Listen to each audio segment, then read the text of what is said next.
përfaqësohet nga Jared Kushner, duke mos e fshehur ajo se i përkiste kampit të gjerë të gjitha tyre që e kthyen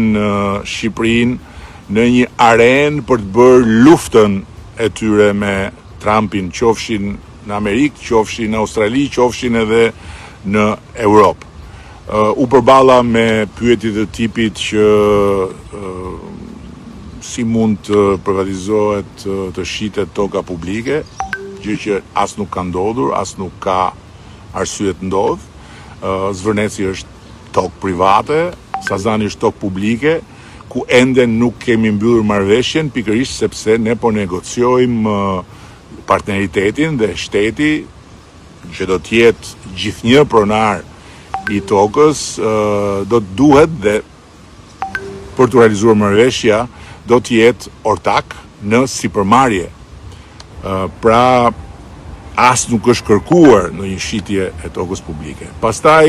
gjithë pjesa që ka të bëjë me zonat e mbrojtura, me kapitull 27, me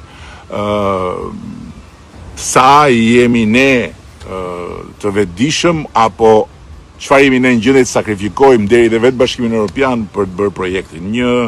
Një hata e madhe logjike, ndërkohë që historia është fare thjesht. Cilido që e ka shumë të qartë ose e ka pak të qartë,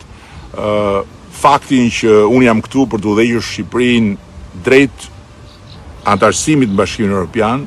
faktin që ne kemi një mandat popullor shumë të fortë për të realizuar këtë mision historik, faktin që ky mision historik nuk është i krahasueshëm dhe i barazvlefshëm me asgjë,